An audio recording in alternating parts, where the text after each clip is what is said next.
хичээлээд тэгээд гаргасан гэж. Тэгэхээр тэрний цаад утга нь юм бэ гэхээр хүнээс мууг ингэж харах биш. Муу дотроос сайныг нь олж харах нь гэж. Тэгснээрээ таны сэтгэл амгалан болохоос бас тэр хүнийг та мууллаа гэж тэр хүн доротчихгүй. Тэр хүнийг мууллаа гэж таны амьдрал бүр сайжирчихгүй. Харин тэр хүний талаарх сайн зөв бодоод үйлдэл гэж шүү дээ. Сая энэ дээр дандаа үйлдэлүүд байдаг гэж. Хин нэгэн хүнд сайхан хандна гэдэг бол тэр хүний сайн үлийг бүтээсэн, надад тустай үлийг бүтээсэн нь илүү ойрхон байгаа учраас тэр хүмүүнийг миний садан нөхөр хамгийн сайн найзыгаа гэдэг юм ингэж бодож байгаа. Хин нэгэн хүн танд муу үлийг үлдсэн бол тэрний муу үйл нь илүү их дотор сэтгэлд орж ирээд байгаа. Тэгэхээр тэр муу үйлээр нь тэр хүний муу үйл нь бол тэр хүний бүхэл амьдралын оршихуй биш шүү дээ. Зөвхөн нэгэн хэсэгт танд өөрөө чинь таагүй хандсан. Эсвэл таны өөрөө ч буруу байсан гэж болно шүү дээ. Тэр болгоныгоо сайн эргцүүлэн бодох хэрэгтэй. Миний өөрийн буруугаас болоод энэ хүн над муу хандсан байж болно. Тэгэх юм бол тэр хүнийг өршөөх сэтгэл төрөөд эцэст нь тэр хүнийг тэгш агуулж болно гэж. Тэгэхээр зэрэг муучраа сайн ч гэдэг нь цаанаа үйл үүрэг эсвэл тэр тухайн үйлдэл надад ямар хандлага төрүүлснээс шалтгаалж сайн муу гэдэг ялгамжийг бидлэг гаргаад байгаа болохоос та түмэн намайг сайн хэлсэн муу хэлсэн ялгаагүй юу хийж байгаа нь бүү мэд шүү дээ. Тийм учраас энэ дээр бол хамгийн гайхамшигтай альцсан тэгш барихын суурин дээр батлыг асах дараа нэгүсэх тань хамаг амтны чамдын тусыг бүтээхэд зорьсон уудам саруу сэтгэл зүрх бод сэтгэлийг төрүүлэх болно. Энэ дээр нэг дөрөвт хүүгэл байна. Хамаг амтны чамдын тусыг бүтээнэ гэдэг юм шиг үгээр үүсэнд дэлгэрч байгаа. Тэр тэг сэтгэлийг үүсгэж бясалгаснараа хэний үүс дэлгэрэх вэ? Таны өөрөө чинь үүсэнд дэлгэрээд. Сайхан үүстэй. Үүсчинд дэлгэрээд юу сансан санаа бүхэн чинь яг намын ясаар бүтэх болно шүү гэж байна. За энэ л хамгийн гол юм дээр хотл нэгүсэх сэтгэл буюу одоо нинж чимбион гор гэж нэрлэдэг юм да. Их нэгүсэнгүс сэтгэлийн аймаг мөн дээр багтаж байна гэж. За дараагийн хэсэг нь тантра ёсыг анхааран авахд бод сэтгэл зайлшгүй чухал болох нь. Тантра ёсыг сайтар анхааран авахын бэлтгэл учраас бод сэтгэлийг төрүүлэх зайлшгүй шаардлагатай юм. Тантрын номыг анхааран авах зохистой эрдмийг олохын тулд эд хүчтэй бод сэтгэл зориулах ёстой хэмээн лам багш бүхэн айлтдаг билээ. Эрдэм увдсыг үнэхээр олсон тантрын бүтээлч нар түргэн тонилохыг хүссэндээ бус. Харин тэсвэр хэн аргагүйгээр бусдыг инэр нэгүсэх тул гэгээлд хүрэх өтөр түргэн заммард ордог юм аа. Бодийн хотод хүрэх нь хойшлох тусам тусыг горилгч амьтад тэр төдийгөр хүлээх болно гэдгийг ухаарсан тэр.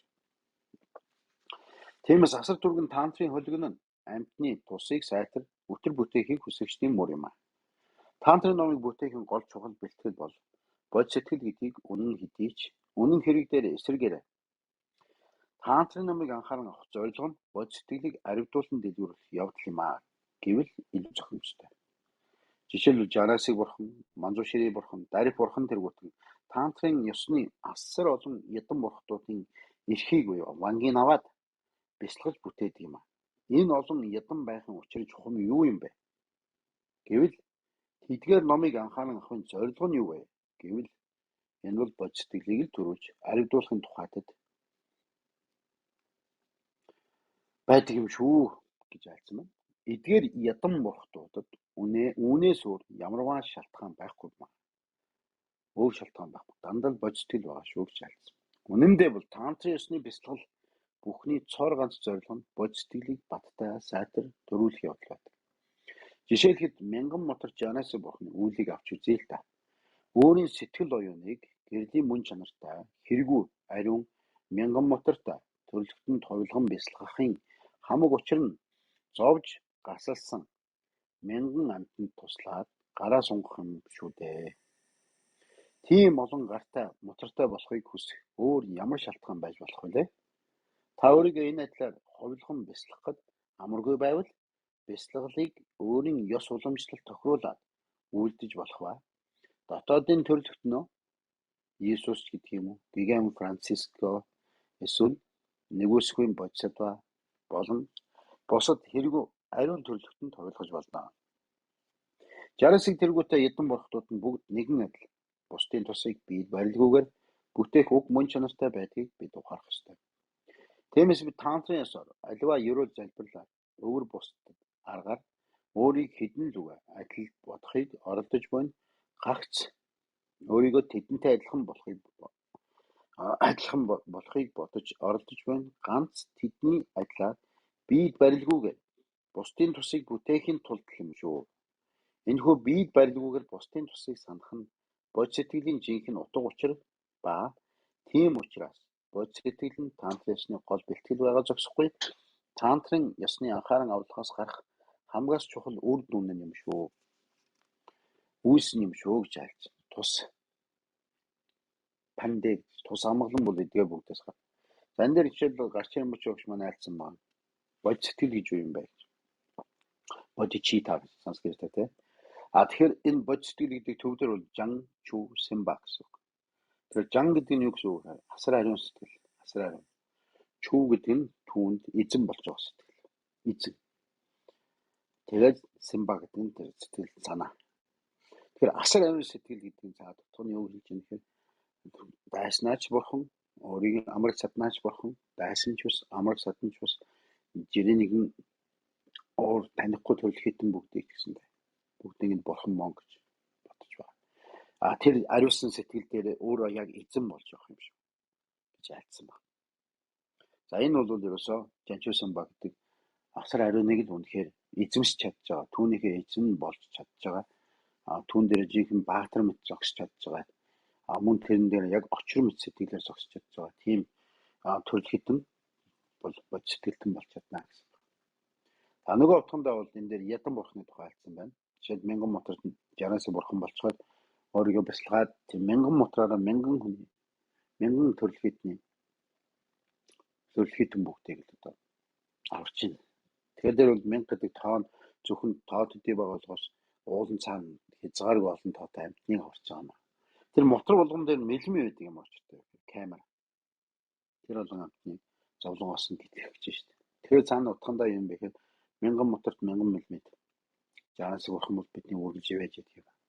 Буруу үлийг хийсэн ч өршөөж байдаг шүү. Яг тэгвэл тэрийг бид нэр харж байдаг. Тэгэхээр ингэж юм байна л да. Жишээ нь нүглийг өөрөө үйлдсэн нүглийг бусдаас нууж болно. Бурханаас нууж чаддгүй маа гэж айлцсан. Яг л бурхан дүнийг мэдчихэд жаас бурхан ч гэдэг юм. Тэгэхээр бурхтууд бүгд харж байдаг. Гэвч бурхан шийтгэдэг юм аа.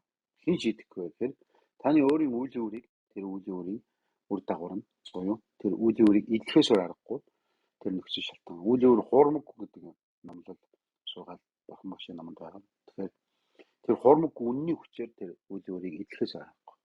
Гэвч тэр муу үлийг үйлдсэн бол түүнийг намынчилж болдго юм аа. Үгүй болгож болдго юм аа. Бүр хоосон болгож болно гэж айлцсан. Жишээлбэл чиглэмэл уржигдрийн номонд Кимба Сандор хамбуч айлцсан. Жишээлбэл таны хувцсан дээр нэг одоо буудаж байгаа ч юм уу эсвэл одоо хоош өрөж байгаа тос тусчлаа. Хамгийн үнэтэй хувцс тийм ээ. Торгонч байдаг юм уу? Эсвэл хамгийн үнэтэй хувцсан их гоё одоо дэлгүүрээс авсан хамгийн үнэтэй хувцсан дээр чинь ингээд тос тусчлаа. Тэгвэл тэрүүхэн дээр тосоо ингээд тухайн үед арчин. Дараа нь тэр тос чинь ингээд нүгэд тамаад байна. Тэгвэл тэрийг яах юм бэ? Тэрхэн хэсгийг нугаагаад бүтэхгүй шүү дээ. Тэгэхээр дахиад тэрийг нэг бол хэм зөвлөгөөнд өгдөг ч юм уу, эсвэл өөрөө угаадаг ч юм уу.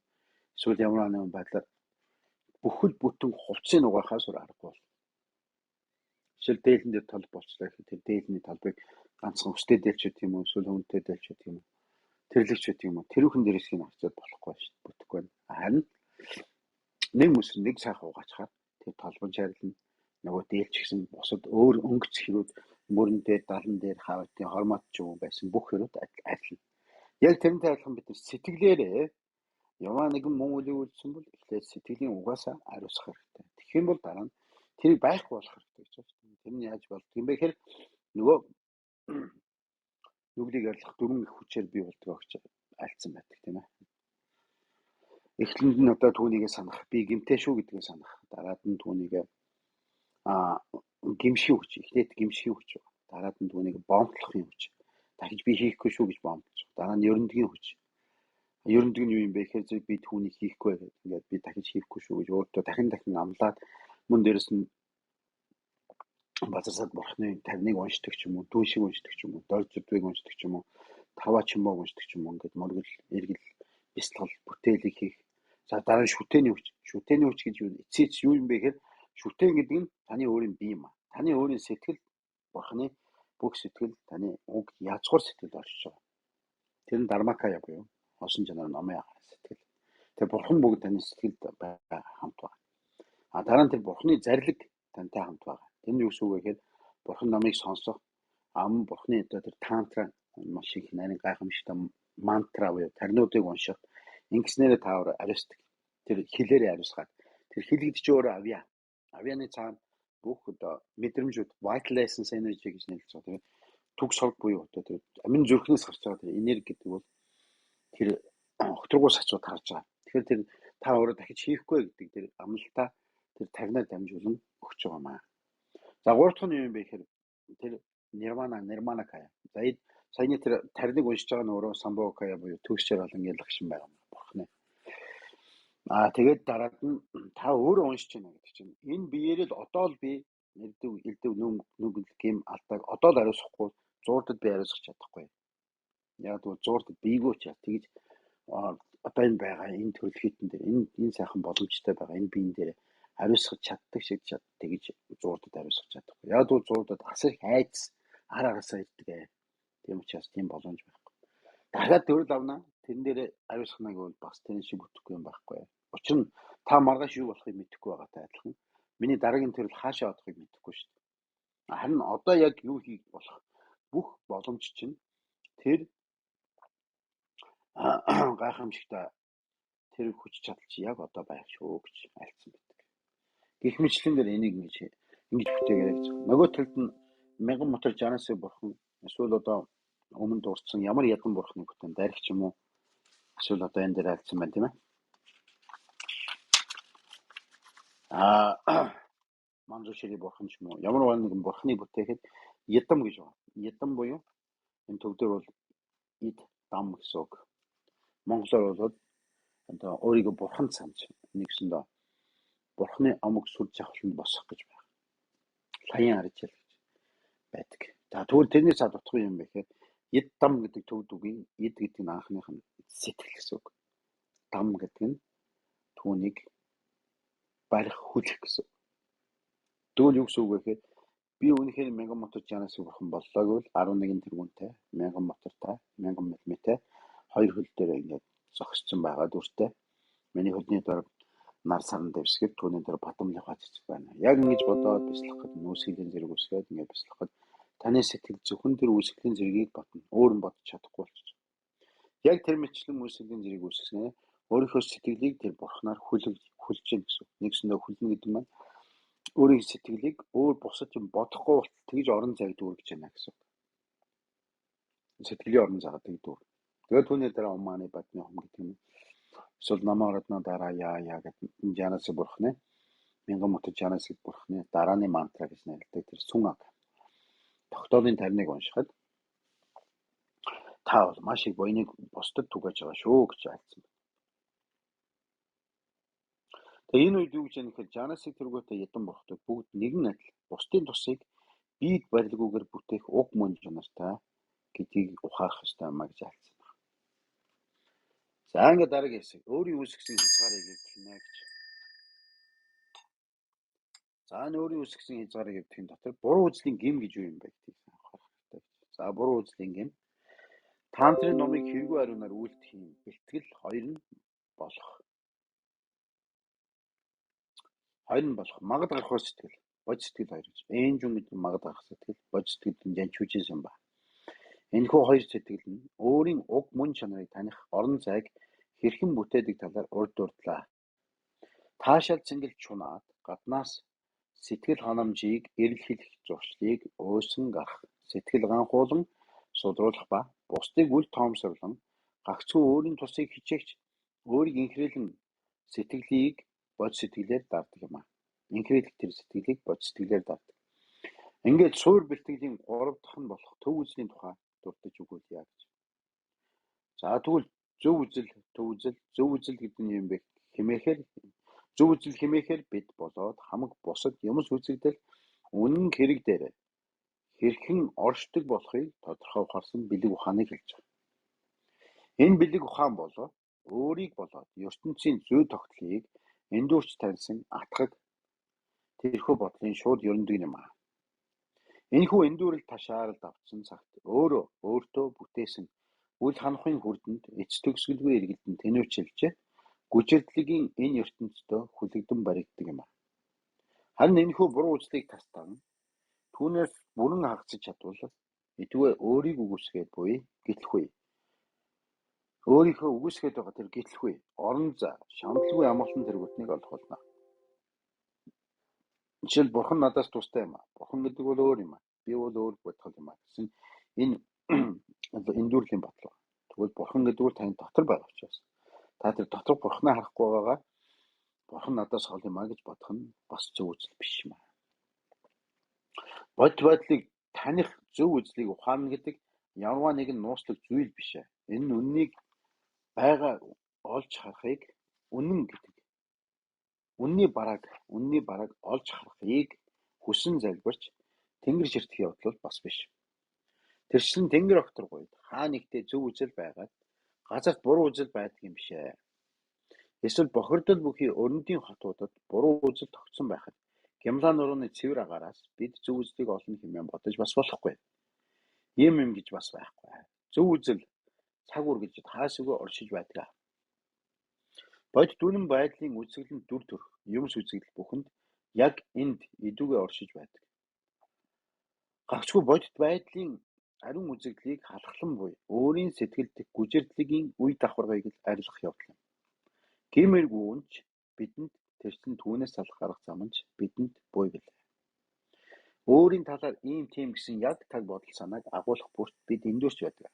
Хэдийгээр бид цаг үргэлжид өөрчлөгдөн хувирч байдаг ч толинд харах бүрид өнөөдөр би ямар харагдаж байгаа бол би ийм байдалтай хүмүүст харагдмааргүй байна хэмээн тогтсон бодол орж ирдэг.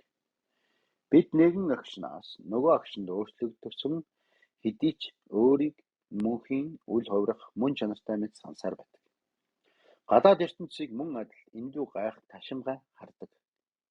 Бидний сэрэл мэдрэхүйн эрхтнүүд дадал зуршлаараа юмсыг хоёрдмол харах ба тиймээс сэрэл мэдрэхүйд ургаж байгаа орон болгон бие даан баттайгаар өөрийн зүгээс үнэхээр бүтэж орших мэт үзэгддэг. Тэдгээрийг харж, сонсож, үнэрлэж, амталж, хүртэж чадаж байгаа төдийгээр тэд нар биднийг хүртэж байгаачлан үнэн мөн бодтой өөрөө үнэхээр бүтээд баттай оршиж байна хэмээн боддог. Гэвч тэдгээрийг хэрхэн оршиж байгаа талаар бидний баримтлах баттай үзсэн ч мөн эндүүрэл ташаарл ба тэрхүү үзсэн ч үнэнхүү бодит байдалтай огтхонч нийцдэггүй юм аа. Энэхүү гүнзгий суусан буруу үзлийг таслаад юмс үзэгдэл үнэн хэрэг дээр хэрхэн оршиж буйг таних тулд цаг хугацаа орох ба судалж боловсрох, саруул ухаанаар ажиглан шинжлэх хэрэгтэй болно. Тэгвэл яг одооноос эхлээд сэтгэл оюунд үзэгдэн баригдаж байгаа юмсад эргэлзэн тэнэгэлзэх төдийг оролдож болох юм аа. Жишээлхэд би тийм байх ёстой гэвчлэн өөрийн тухай баттай бодол агуулж буйг ажиглах тухай бүртээ энэ үзэл нь хий таамаглал сэтгэлийн төр зуурын гүйцэтгэлээс өөр юу ч биш гэдгийг санах хэрэгтэй. Тэрчлэн гадаад юмс үзэгдэл бидэнд үзэгдэж байгаа шигээ бодтойгоор бие даан оршин байна хэмээн дуулуурт аяг хүлээн зөвшөөрөх албагүй. Хуучин машин худалдаж авахдаа борлуулагчийн хийсэн үг бүрт шууд л итгэждэггүй ухаалаг худалдан авагчийн адилаар бид сэрэл мэдрэхүй эгэл мэдлийнхээ өгүүлж буй бүхэнд багханж болох эргэлзэх нь зүйтэй. За өнөөний цаад утга бол жишээл дээрхийн ингээд далаалан багш маш олон газар оронд морилготой тэр хоосон чанарын номлол болсон гайхамшигтай бурхан багшийн альцсан төгс бэлгүүний зүрхэн судрыг дандаа альддаг. Тэгээд төгс бэлгүүний зүрхэн дотор судар дотор гарч байгаа тэр дүрс нь хоосон юм аа. Хоосон нь өөрөө дүрс юм. Дүрсээс ангид хоосон чанар байхгүй, хоосон ангид дүрс байхгүй гэсэн дөрвөн гайхамшигтай аргаар юмсын мөн чанарын бодит оршихуйд няцаасан байна. Жишээлбэл энэ дээр бид одоо өөрсдөө хамаатан садантайгаа цагаан сараар ч юм уу уулзч байгаа. Гэтэл бүтэн жил хараагүй хүнтэйгээ эргээд уулзахад айлын хүүхэд хэр зэрэг томорсныг харахаар тэр хүүхэд гинтхэн томорсон биш шүү дээ. Бүтэн жилийн хугацаанд тэр хүүхэд агшнаар өөрчлөгдсөн байна. Тэр агшныг нь бид өөрснөө мэдрээгүй. Тэр өсөж томорч байгааг нь харин хамгийн ойр байсан хүн нь хамгийн сайн мэдж байгаа. Оо тийм байна уу гэж одоо ээж нь ч юм аав ч юм уу дагуулж ирсэн хүүхдээ маань танаа хүүхэд ямар том болоо вэ гэж асуухаар Тийм байна уу гэж. Тэгсэн байна уу гэж аав ээж нь хамгийн ойрын хүн асууж байгаа шүү дээ. Гэтэл тэр хүүхэд өөрөө хэлэхгүй шүү дээ. Би том болж юу гэж өөрөө тэр хүнээс нэг асуухгүй шүү дээ. Яг л тэр хүн өөрөө агшинтайгаа хамт амьдарсан учраас тэр томыг том болсноо мэдрээгүй явж байгаа. Харин цаад хүн хараагүй хүн болохоор 5 жилийн дараа, 10 жилийн дараа, магадгүй 20 жилийн дараа харснаа. Энэ чи тэр мөн үү дээ гэж танихгүй шүү дээ. Яг л тэр хүний оюун санаад тэр баг байсан дүр төрхөнд үлдсэн байна.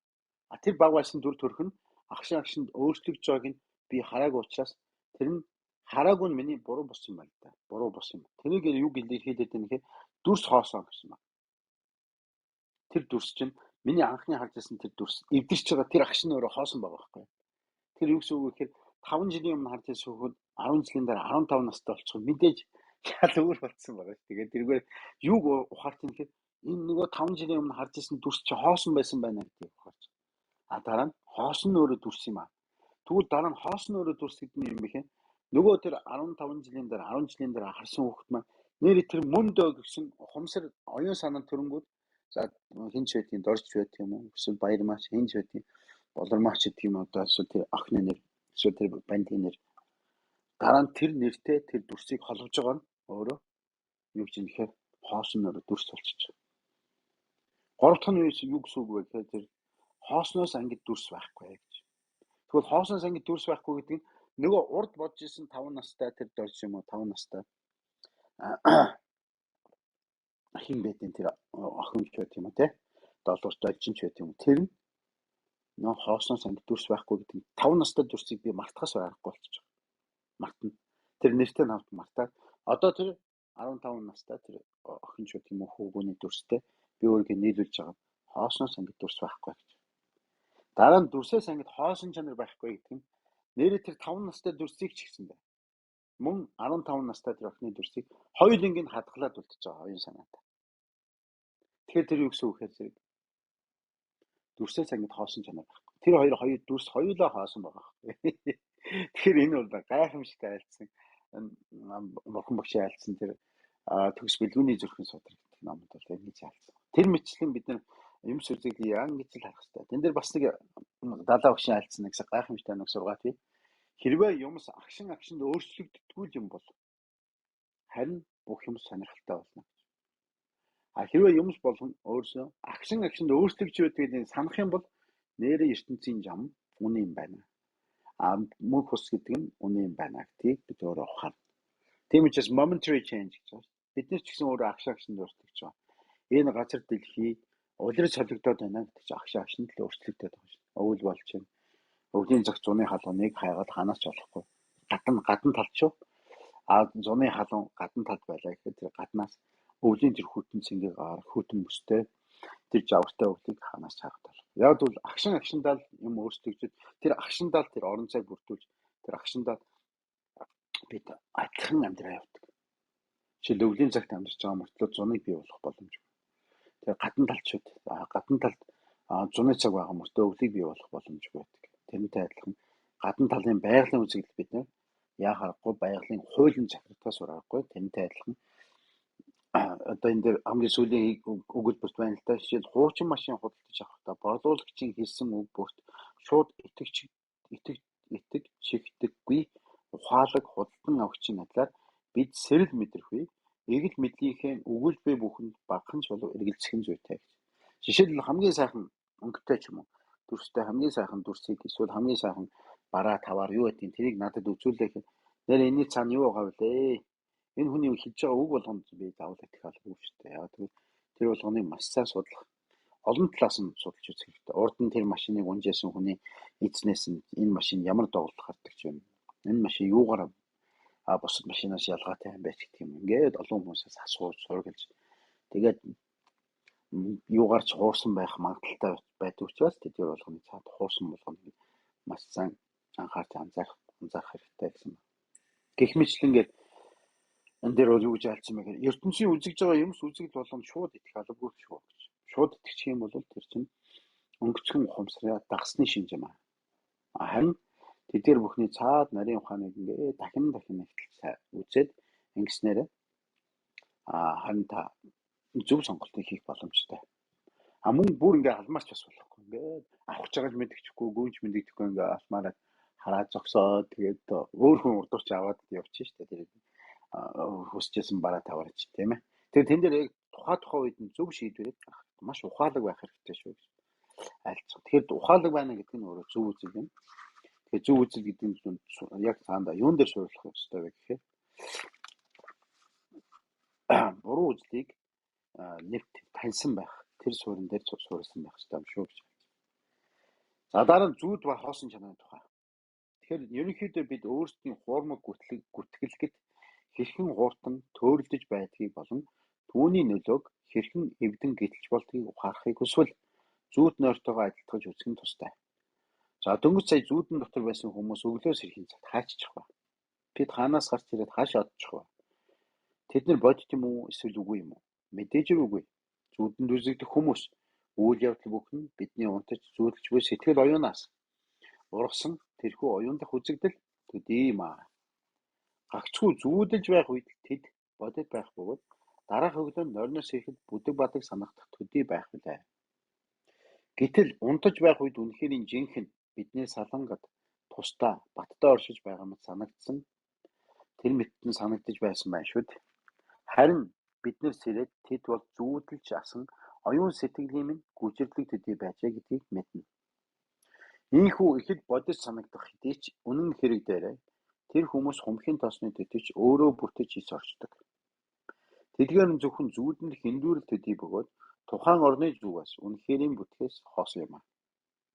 Үүний адилаар биеийн тухай хүчтэй хатуу бодол тэргүүтэн сэрүүн байхдаа ч эдэлж амсч буй бүхэн маань тэрслэн үнэн оршихоос хоосон юм аа. Эдгээр нь хаа нэгтээ ямар нэгэн байдлаар үнэхээр оршиж буй мэт үзэгдэх хэдий ч гэсэн үзэгдэл бүхэн үнэн хэрэг дээрээ өөрийн зүгээс бүтэж оршдоггүй юм. Гагцхүү бид иглийн янгуух сэтгэл ухаанаар харж буй цагт буюу тэр адилын мэдлэлтэй байгаа цагт тэдгээр хардсангүй янгуух үзэгдэл бидний хувьд оршсоор байх болно. Харин тэрхүү игэл мэдэл оюунаас гэтлэхийн цагт тэдгээр игэл юмс үзэгдэлч мөн адил бидний сэтгэл оюунд үзэгдэхгүй. Бидний сэрэл мэдрэмхэн ертөнцийг бүрдүүлж буй юмс болон хүмүүс нь бидэнд үзэгдэж байгаа шигээ тухайн орныхоо зүгээс баттай бүтэж оршдоггүй. Эдгээр үзэгдэл нь эндүү таашаа оюунд хэрхэн баригдаад мөн тэр оюунаас хэрхэн нэрэлсэн төдийгөр орших ба бидний игэл ухамсар оюуны илэрлээс цаашгүй билээ. Тэгэхээр юмс үзэгдэл үнэхэрийн өөрөө бүтсэн мэт үзэгдэж байгаа нь гол бэрхшээл бус. Харин бид тэрхүү үзэгдлийг үнэн хэмээн хүлээн зөвшөөрч байгаа нь бэрхшээл юм. Ийхүү янгуух төдий үзэгдлийг хамгаас үнэн дуулын бодит мэтээр итгэн үнэмшиж хатуу баримталдаг энэ зуршил нь эдүгээ шинээр суралцж буй ямарваа гүн ухааны үзэл биш. Харин эхлэл үгийн цагаас бид үүнийг агуулсаар иржээ. Тиймээс ч үүнээс хагацсад амархан хялбархан бусаа. Гэсэн хэдий ч бодит байдлыг үзэх бидний эхлийн үзэл баримтлал бол эндүрэл бөгөөд тэрчлэн юмс өөрийн зүгээс үнэн бүтэж оршин хэмээн зөнгөөрөө итгэж үнэмших нь юмс ухтаа хэрхэн оршдог, үнэнд дөгчиж очихгүй хуурмаг үзэл гэдгийг ухаарах төдийгөр энэхүү эндүрч ташаарах дадал зуршлын үндэс ёзоор суларч байдаг юм аа. Энэ төдийг ухааснаар л эндүрч ташаарах дадал зуршлаас салахын эхлэлийг тавь. Улмаар сэрж эхлэх болно гэж. За тэгэхээр энэ дээр одоо жишээл бурхан багшаас нэгэн тариачин асуусан байдаг. Жишээл бурхан багш Винвадитай гуугаад өдрийнхөө гүнзгий зовлохын тулд нэгэн айлт очиж та өдрийн гүнзэг харлаач гэж бадрайгаа бариад гуйсан байна. Тэгтэл зарим нэг хүмүүс доромжил тохуурхаад бид нар тариач хүмүүс та нар энэ дими айлаас юм гууж явахын оронд та нар тариач. Ингээд дими суух хэрэг байхгүй шүү дээ гэж бурхан багшаас асуусан байгаа. Тэр өчтөр анги дээр гарсан та нар хэрэг үзсэн бол тэр бурхан багш хэлсэн бид ч гэсэн бүгдээрээ тариалан ч хүмүүс юм аа гэж. Гэхдээ бидний тариалан бол сэтгэл оюунд байдаг тариалан. Бид сэтгэл оюундаа газрыг хагалдаг. Тэр газрыг хагалаад мод сэтгэлийн модыг үрийг суулгадаг, ургамал жимсийг суулгадаг. Тэр бод сэтгэлийн жимсийг суулгаснаар бод сэтгэл аяндаа боловсрдог. Бод сэтгэлийн хүчээр тэр жимс боловсрдог. Боловсрсан жимсээ бид хүмүүстэй тарааж хуваалцдаг юм.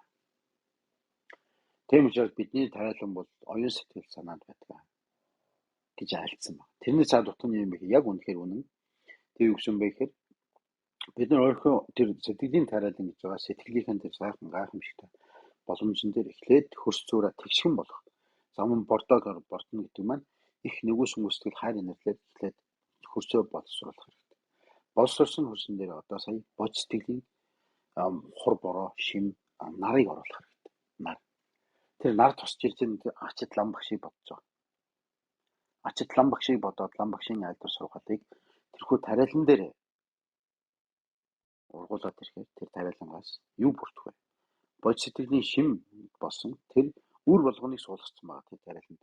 Тэгвэл тэр үр болгоноос гайхамшигтай сайхан жимс ногоо ургана. Хүний хамгийн дуртай, идэх дуртай, хамгийн сайхан жимс ногоо бүхэн урган шүүд. Тэгээд тэрийг юугаар бордох вэ гэхээр дахиад бод сэтгэлээр бордох вэ. Хайр инэрлээр бордох вэ. Нэгүс өнгөс сэтгэлээр хоосон чанарын төв үзэл гэх юм уу, хоосон чанарыг ухаарсан тэр үнэнхүү үзлээр бордох вэ. Тэрийг бордох тусам улам нөгөө ногооч сайхан ургана. Ургасан үр жимс нь хинт хэрэгтэй юм гэхээр хүмүүн төрлөختөнд хэрэгтэй. Тариачин хүний үр жимс хинт хэрэгтэй гэхээр тухайн жилдээ хэрэглээд тухайн газар оронд ч юм уу хэрэглээд тусчвал бод сэтгэлээр хөрсөж хөрсийг нь бүрдүүл бордсон тэр тариа жимс хизээч алгуулахгүй. Тэр оюун санаандаа тэр ургацыг хураалаа, дахиад бий болуулаа, дахиад ургацаа хураалаа. Тийм тэр Бурхан багшийн айлцсан тэр тариалан гэдэг үгийн цаад утга бол тэр тариачинд хүртэл маш гайхамшигтай ухаалаг өгч байгаа шүү дээ. Тэгэхээр тэр тариачин хүн ч гэсэндээ заранд бодохдоо нэрээ би тэр энэ жимсийг ургуулснараа хүмүүний хотоодыг бордох биш, цаана нь бас оюун санааг нь бордох хэрэгтэй. Оюун санаанд нь их тэжээлэх хэрэгтэй байна гэж ингэж ухааруулж байгаа. Тэгэхээр Бурхан багш одоо 2500 жилийн өмнө энэ дээдийн номыг айлцсан. Хэрвээ Бурхан багш зөвхөн Капилавастугийн хаан болоод ингээд өнгөрсөн бол нэг нь л хааны үр өдөн болоод за нэг 60 жил 100 жил дурсагдаад тэгээд мартагдана. Бидний Бурхан багштай холбоотой эдгээр хаадын нэр Удраянач гэх юм уу, Парасанжит гэх юм уу, эсвэл Ажа Шатруч гэх юм уу, эсвэл Шүдтонач гэх юм уу. Эдгээр хаадын нэрийг л Бурхан багштай холбож ойлгож тэр үед тэр Бурхан багштай хамт байсан нэг үеийн хаадууд байгаа учраас тэр хаадуудын нэр, тэр төшмөл, тэр хатан,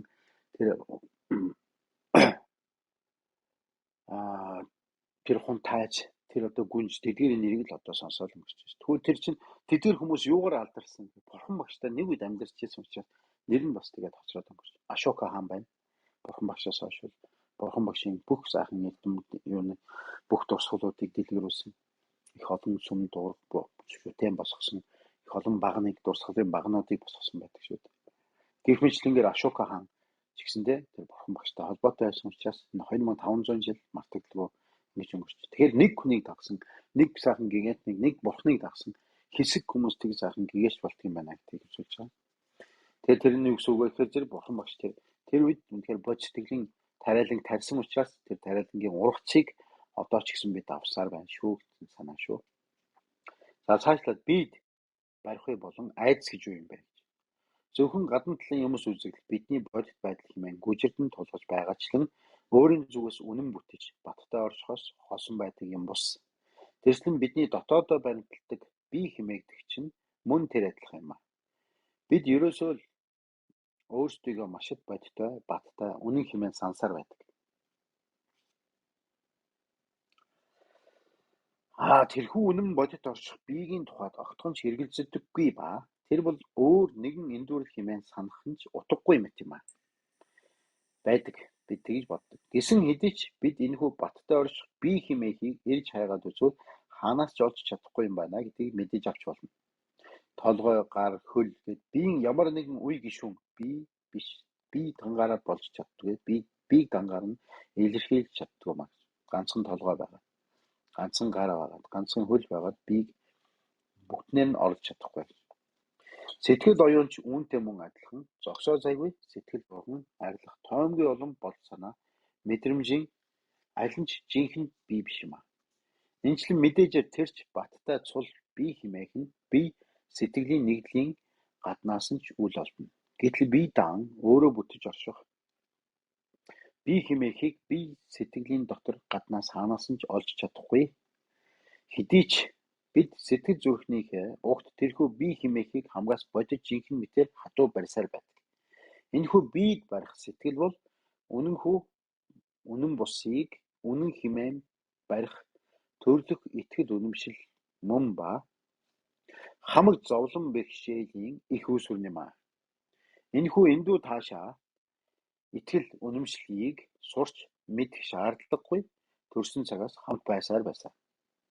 Хэрэг дээрээ энэхүү биед барих сэтгэл төрөл авахд хүргэдэг юм аа.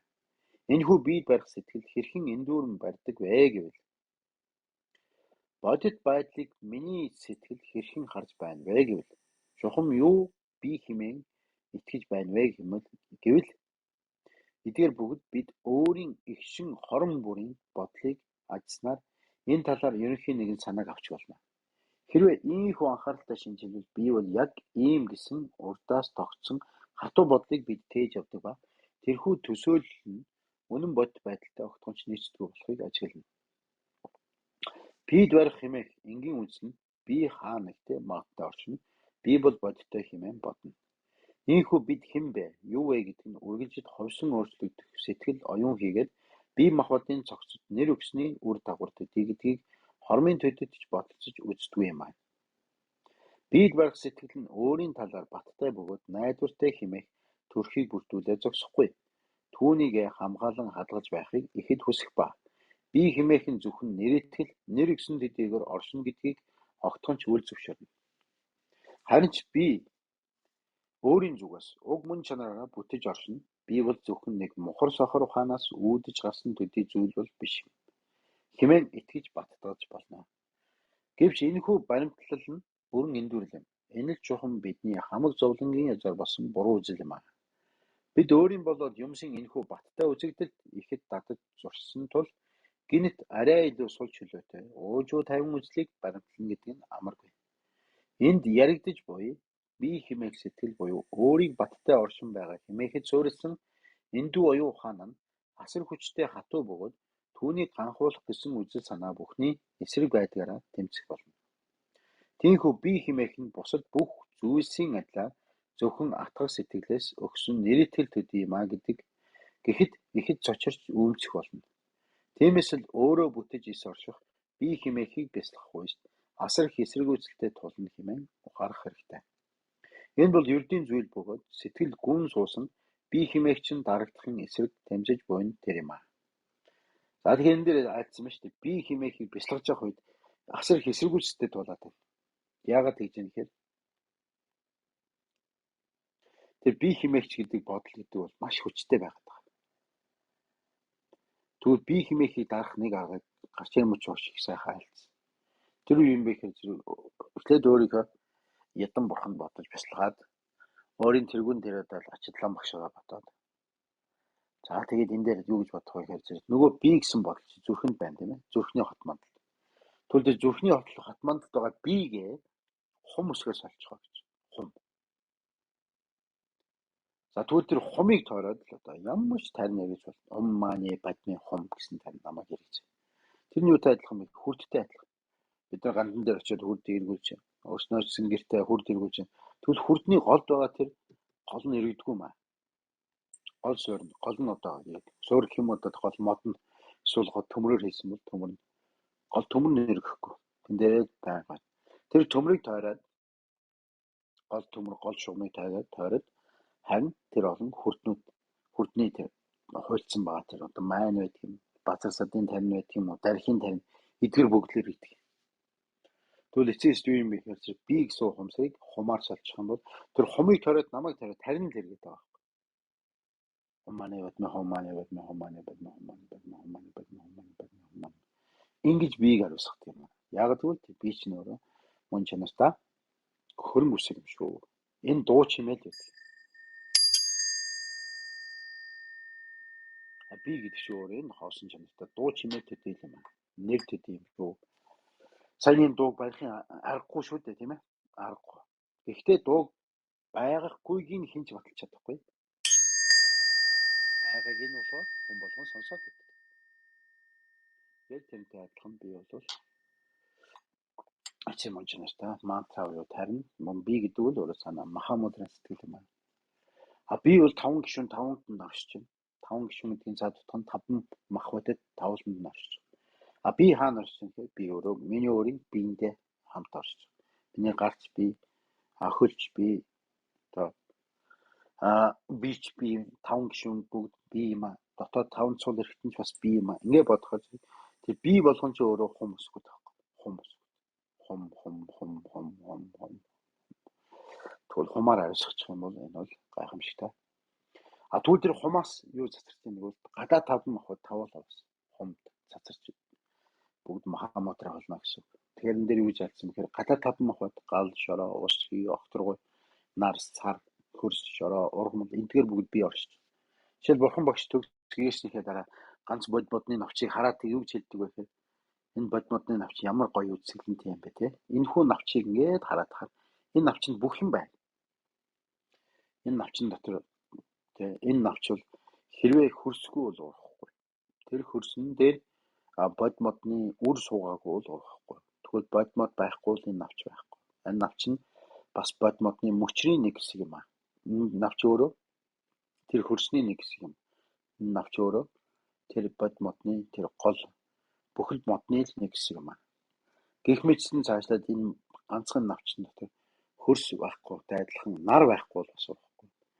Бас сар байхгүй бол шөнийн тэр сэрүүн өдрийн халууныг сар ургаснараа сэрүүн болгож амьрлуулдаг. Мөн бороо чийг дулаан байхгүй бол болохгүй тийм ээ. Тэгэхээр хөрс шорооч хэрэгтэй. Тэгэхээр ганцхан тэр модны навчин дотор асар их ухаан багтсан. Тэгэхээр тэр ингээд ажиглаж харснаа. Бурхан багш юу хэлдэг вэ? Энэ бодмодны навч бол өөрөө бүхэл юмны оршихуй юм байна. Бүхэл юмны оршихуй гэдэг цаад утга юм бэ? Шүтэн барилга юм байна. Бүхэл юм шүтэн барилжээ сая бий болд. Би ч өөрөө шүтэн барилга юм чээ өдөө зэрэгтэй явж байгаа. Эцэг эхийн цагаан улаан туслаас бий болсон. Цаашлаад энэ олон хүмүүсийн ач буйнаар өдөө зэрэгтэй явна тийм ээ. Хоолгүй би амьдрахгүй, усгүй би бас амьдрахгүй. Орон байргүй бол би бас амьдрахгүй. Ингээд бодохоор зэрэг дандаа бусдын хийсэн юм дотор бид амьдрдаг. Гэтэл яг өөрийн хийсэн бүтээсэн яг юу байна гэх юм бас олдоход хэцүү байдаг гэж. Жадар мөч шаалцсан шүү дээ. Ингээд бид ингээд бодоход өөрийнхөө байгаа орон байрыг ингээд бодоод үзье тий. Гэрээч юм эсвэл оршиж байгаа энэ орон нутгаа ингээд бодоод үзье. Бусдынх байдаг. Дандаа бусдынх. Бусдын бүтээсэн байшин, бусдын хийсэн хоол, бусдын тариалсан ургамал жимс, талах, тарай юу гэдгийг тэрийг идэж ууж байна. Бусдын маллаад их сайхан болгоод тэгээд дараа нь эргээд дэлгүүрт зарсан, зах дээр зарсан тэр амьтны мах өрөм аарал бислэг тэгээд бүгдийг шаардаж тэр бүхнийг идээд байгаа. Хэрэглээд байгаа. Тэгэхээр дандаа бүх юм бүгд бусдынх байдаг. Тэрнтэй адилхан миний энэ бие ч гэсэн бусдын бие байдаг. Гэж айлдсан байна. Тэгэхээр эдгээр бүгдийн цаад ухааны юу юм бэ гэхээр ухааны юу юм бэ гэхээр бид барих энэ үүсгэлийг л баг багаар нь сулруулж өгч байгаа. Ингэснээр бол бусдыг хайрлах нь илүү болоод би гэж бодсон бодол нь багасаад суларч ирнэ гэж. Тийм учраас л нөгөө бодцдаг хэрэгтэй. Би барих бодлыг харин ариусгаж нэгсэндээ хувиргаж штэ. Их мэрэгэн аргаар хувиргаж байгаа байхгүй. Нэс би нь бол бүр алга болчиход бүр би гэдэг биетэй холбоотой би нь бүр алга болоод өгцсөн бол биш шүү дээ. Энэ дээр бас нэг багш нарын нэг асуугаад би хамгийн хайртай хүнтэйгээ насан туршдаа байхыг хүн эрхмэлдэг. Хүүхдтэйгээ ч юм уу, эхнэр нөхөртэйгээ ч юм уу, аав ээжтэйгээ ч юм уу. Гэвч тэр хайртай хүн нэг л өдөр нас барахад тэр нөгөө хайртай гэж бодож байсан сэтгэл маань тэр нас барснаар үгүй болоод зогсохгүй. Тэрнтэй хамт нэг шөнч хамт байхыг хүсдэггүй юм байна. Мэдээ тэр хүн зогц байж хаад тэр зогцтой хамт нэг шөнч гэсэндээ тэр зогц байгаа тэр газар хамт унтахыг тэр хамт байхыг бодохгүй шүү дээ. Бошуухан одоо дараагийн үйл явдлын үеийн морг тавьчихдаг юм уу? Дараагийн үйл явдлын юу гэдгийг те тэрийг боддог ч. Тэр зогстой нэг цагч баг хамт байхыг хүсэхгүй шүү дээ. Тэгвэл энэ юу юм бэ гэхээр нөгөө бийг суух юмсан эцсийн мөн чанартай алга болчихж байгаа юм л да. Тэгэхээр нөгөө хайртай гэжсэн бодол маань эцсийн мөн чанартай эвдэрч байгаа нь юугаар батлагдж байгаа гэхээр тэрхүү тухайн хүний мөнх усыг надад үнэнхүү үзүүлснээр тэр хүн би дээр бас үнэхээр би бас байсангүй байна. Тэр хүний хувьд би миний хувьд алга болчихж байгаа юм. Тэр хүний хувьд би нь бол оршсоор л. Би өгсөн гэдгээ мэдрэхгүйгээр нөгөө сүнс гэдэг маань нөгөө гэр орноор эргэлдээ өөр явж исэн газар орнороо яваад ингээд битгий шүү гэж шаардж байгаа. Тэгэхээр эцээст би гэвэл жишээл гарч ирмэж өгсөй урч өдрөг ном дээр альцсан хичнээн атомын зэвсэг дэлбэрэж тийм ээ эсвэл чумын зэвсэг дэлбэрэж бийг суух юмсаар алга болтгоо юм. Харин бийг суух юмсаар хизээ алга болтгоо гэхээр бусдыг бодсон сэтгэл буюу бодийн сэтгэлээс л сая л үгүй болтгоо. Бусдыг бодсноор би алга болдог гэж. Тийм учраас аливаа зовлонгийн үндэс бий барьсан бодлоос л бий болдог. Аливаа жаргал буюу амгалангийн үндэс бусдыг бодсон сэтгэлээс бий болно гэж. Бочдын 37 гарын авлагч бас айлцсан байдаг. За гэх мэтлэнгээр өнөөдрийн номыг энэ дээр төгсгөе тийм ээ. За ингээд энэ бол эрдэнэ зүйл бөгөөд сэтгэлд гүн суусан бие хэмээх чинь дарагдахын эсрэг тэмцэж буй хэрэг юм аа гэж. Тэгэхээр бие хэмээх бясалгах үед асар их эсэргүүцэлтэй тулгардаг юм аа гэдэг. Юу юм бэ гэхээр нөгөө өөрийнхөө бодлоотой тулгардаг. Би тэгэл тулгардаг. Би чинь байна шүү гэдэг дотроос нэгэн бодц гарч ирээд тэр нь би байхгүй гэсэн ухамсартай дандаа зөрчилдөж байдаг. Тэгвэл энэ хоёрыг ариусгах ганцхан арга нь түрүүний өмнө дурдсан тэгш сэтгэлийг үүсгэх, дараа нь бодис сэтгэлийг бясалгах байдаг, дараа нь биеийг сүнслийг ариусгах юм. Энэ гурав дээр бүгд явж байна гэж айлцсан. За ингээд өнөөдөр та бүхний сонсон буян байгаа юм байна. Бүгдээ бурхан хийгээд бурхтын чуулган хот мандалын олон бурхан бочид байна. Баатар Дагнсуудын бүх буян даган байсан. Ачитлан багш нарын буян даган байсан. Их болсон хамаг амтны нэгэн агш нь төдийч бодож байгаа бүх буян даган байсан. Өөрийн болон бусад хамаг амтны бүх бурхтын өнгөрсөн цагийн, одоо цагийн, ирээдүйн цагийн бүх буян даган байсан. 전추심 조그름 부지 먼지 먼지 조르지 재원은 밤에 벌영 어느 온도 배도버르쇼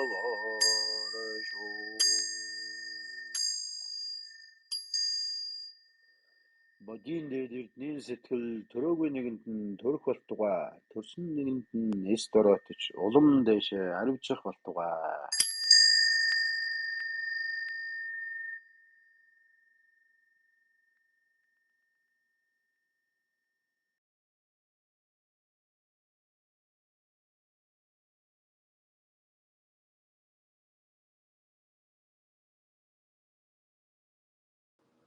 Маш их баярлалаа танд.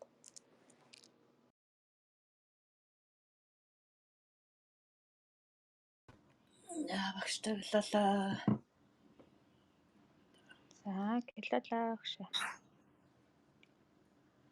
Айлцсан сонссон бүгдийн буян даган байсан яа.